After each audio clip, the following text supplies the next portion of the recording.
इस महाप्रकरण की कथा वहीं से आरंभ होती है जहां कार्तिकेय और देवसेना के विवाह का प्रश्न पूरे कैलाश और स्वर्गलोक में एक नया द्वंद्व छेड़ देता है। कार्तिकेय देवसेना से अपने प्रेम और वचन के बीच फंस चुके हैं। जब पार्वती माता उनसे कहती हैं कि विवाह विप्रचित से होगा, तो कार्तिकेय का हृदय विदीर्ण हो जाता है। वह प्रश्न करता है कि क्या उनके बचपन से जो प्रेम भाव उनके और देवसेना के बीच था, वह सब असत्य था? क्या माता पिता उन्हें समझ ही नहीं पा रहे? देवसेना भी कार्तिकेय से कहती है कि यदि तुम्हारे हृदय में सच्चा प्रेम है, तो तुम मुझे किसी और का होते कैसे देख पाओगे? दोनों के बीच का यह संवाद उस अदृश्य बंधन का परिचय देता है जिसे संसार का कोई भी बंधन तोड़ नहीं सकता। कार्तिकेय कहते हैं कि यदि इस जगत में मेरे लिए कोई सत्य है, तो वह केवल तुम हो, देवसेना। किंतु नियति का विधान कुछ और था। पार्वती के मन में देवी सती की वेदना अब भी जीवित थी और उसी पीड़ा के कारण वह यह विवाह नहीं होने देना चाहती थी।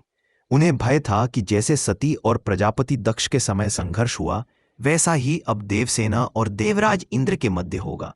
वह सोचती हैं कि कहीं देवसेना भी सती की भांति एक और अग्नि में न समा जाए। पार्वती का यह निर्णय शिव के वचन से टकरा जाता है, परंतु शिव इस समय एक पिता नहीं बल्कि स्वयं जगत के पालन करता है। वे कहते हैं कि मैं इस क्षण केवल कार्तिकेय का पिता नहीं बल्कि संसार का शिव हूं और वचन से बंधा हूं। इस पर पार्वती कहती है कि आप वचन से बंधे हैं, पर मैं मुक्त हूं और मैं अपने पुत्र की पीड़ा दूर करूंगी। तभी असुर माता दिति और महाराज कली अपने षड्यंत्र रचते हैं। वे विप्रचित को भड़काती हैं कि यह युद्ध बल से नहीं, छल से जीता जाएगा। वे कहती हैं कि यदि तुम देवसेना से विवाह कर लोगे, तो देवों और असुरों का संतुलन सदा के लिए बदल जाएगा। इधर इंद्रदेव, जो इस विवाह के लिए विवश है, भीतर से असुरों पर विश्वास नहीं कर पा रहे। वे कहते हैं कि यह निर्णय उन्हें देवताओं का भी और असुरों का भी राजा बना देगा, परंतु उन्हें अपनी पुत्री की चिंता सताती है। उधर देवसेना अपनी कक्ष में रो रही है। वह विवाह से इनकार कर देती है क्योंकि उसका हृदय अब भी कार्तिकेय के प्रेम में बंधा है।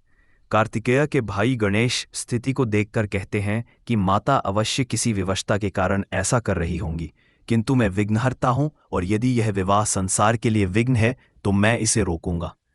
वे शपथ लेते हैं कि इस विवाह का नाश वे स्वयं करेंगे।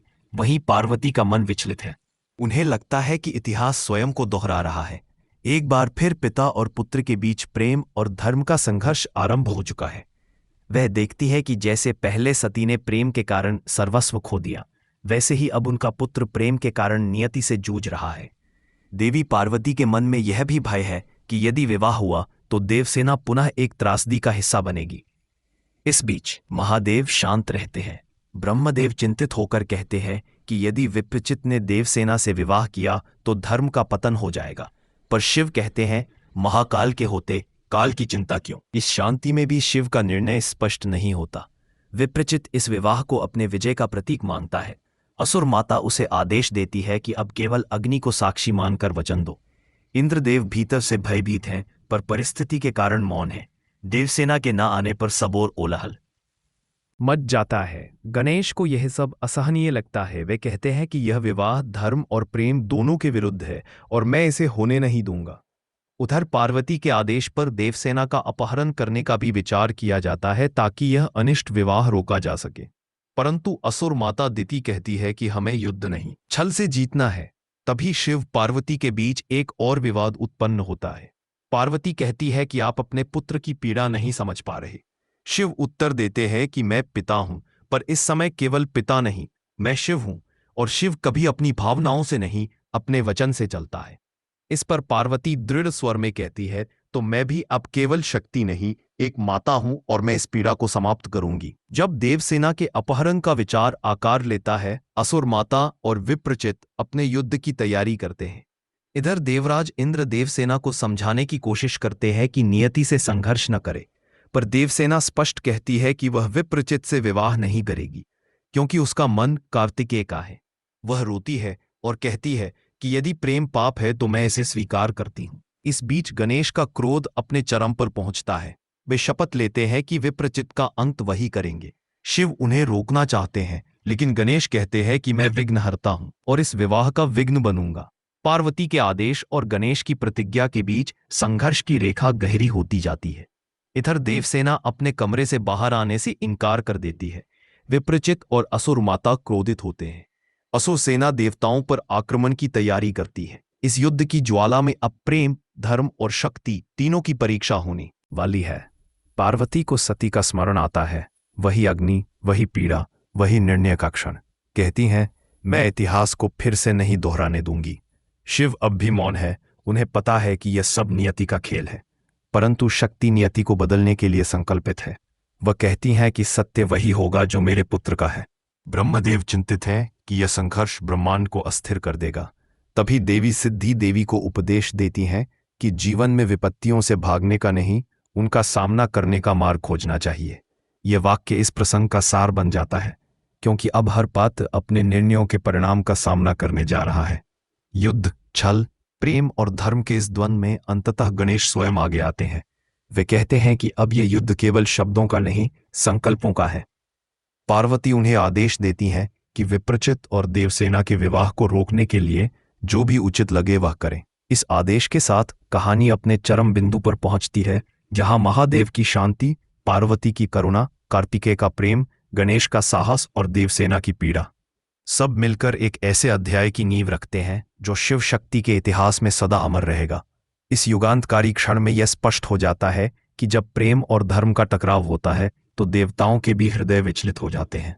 अब प्रश्न यह है कि क्या गणेश विप्रचित को रोक पाएंगे? क्या देवसेना और कार्तिकेय का मिलन होगा, या फिर नियति एक बार फिर सबको विभाजन के अंधकार में धकेल देगी? इसका उत्तर अगले अध्याय में मिलेगा, जहां शिव शक्ति का यह द्वंद्व चरम सीमा को छुएगा। इस महाप्रकरण की कथा वहीं से आरंभ होती है जहां कार्तिकेय और देवसेना के विवाह का प्रश्न पूरे कैलाश और स्वर्गलोक में एक नया द्वंद्व छेड़ देता है। कार्तिकेय देवसेना से अपने प्रेम और वचन के बीच फंस चुके हैं। जब पार्वती माता उनसे कहती हैं कि विवाह विप्रचित से होगा, तो कार्तिकेय का हृदय विदीर्ण हो जाता है। वह प्रश्न करता है कि क्या उनके बचपन से जो प्रेम भाव उनके और देवसेना के बीच था, वह सब असत्य था? क्या माता पिता उन्हें समझ ही नहीं पा रहे? देवसेना भी कार्तिकेय से कहती है कि यदि तुम्हारे हृदय में सच्चा प्रेम है तो तुम मुझे किसी और का होते कैसे देख पाओगे? दोनों के बीच का यह संवाद उस अदृश्य बंधन का परिचय देता है जिसे संसार का कोई भी बंधन तोड़ नहीं सकता। कार्तिकेय कहते हैं कि यदि इस जगत में मेरे लिए कोई सत्य है तो वह केवल तुम हो, देवसेना। किंतु नियति का विधान कुछ और था। पार्वती के मन में देवी सती की वेदना अब भी जीवित थी और उसी पीड़ा के कारण वह यह विवाह नहीं होने देना चाहती थी। उन्हें भय था कि जैसे सती और प्रजापति दक्ष के समय संघर्ष हुआ, वैसा ही अब देवसेना और देवराज इंद्र के मध्य होगा। वह सोचती हैं कि कहीं देवसेना भी सती की भांति एक और अग्नि में न समा जाए। पार्वती का यह निर्णय शिव के वचन से टकरा जाता है, परंतु शिव इस समय एक पिता नहीं बल्कि स्वयं जगत के पालन करता है। वे कहते हैं कि मैं इस क्षण केवल कार्तिकेय का पिता नहीं बल्कि संसार का शिव हूं और वचन से बंधा हूं।